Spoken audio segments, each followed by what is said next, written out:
We do have to talk about Lewis, yes, again. Not about people trying to beat him, but about what's going on with him now. Because still, contract negotiations, well, there aren't really any contract negotiations. I mean, he said it. He's like, look, forget what you're seeing in these headlines. I've actually not done anything. We know that he likes to do things on his own time.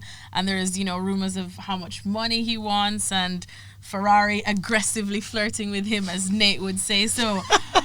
What gives, guys? Can we just clarify that statement?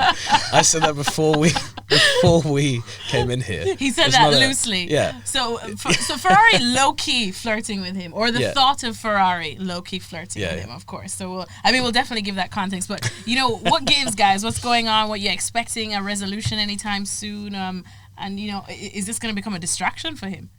I think that's the most interesting part of it. I think that Lewis has always been pretty chilled about his deals that he has, and he and Toto Wolff have a very, very good relationship, kind of based on that kind of mutual honesty. I think one of them will tell the other, something really, really blunt, and the other one will just say, okay, that's how their relationship kind of works.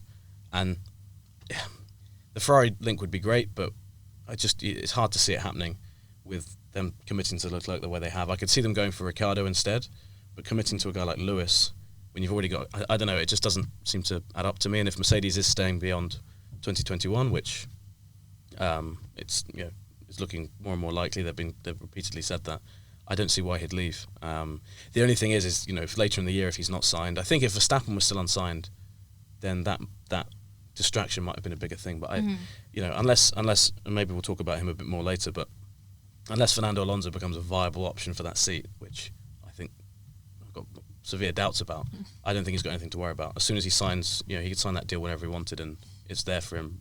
It's just the terms in it that are the key.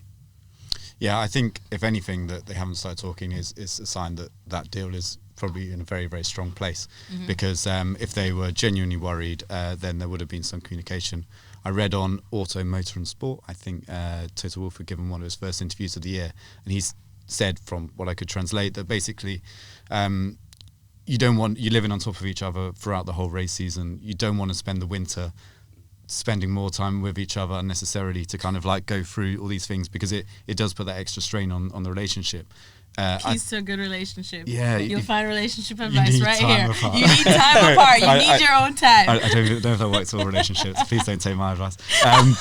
But I think in this situation, one thing that has worked so well for Mercedes and Lewis throughout the whole time they've been together is that Lewis has his own time to do his own thing, and I think that's all Mercedes has given him. And I think Toto is perfectly aware that Ferrari have made some contact with Lewis, and that there is a possibility that Lewis could go there. But I think if Lewis makes up his mind that he wants to go to Ferrari, there's probably not much Toto can do with negotiations to change his mind on that anyway. So I think by giving Lewis a bit of time, allowing them to think, it's actually creating the best possible environment to go into this year, get a contract sorted, and usually the main terms that Lewis and Mercedes have decided come quite easily and quite quickly.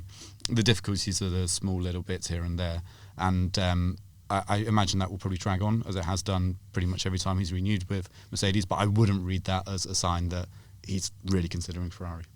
Thanks for watching ESPN on YouTube, and for more sports highlights and analysis, be sure to download the ESPN app, and for premium content plus live streaming, make sure to subscribe to ESPN Player.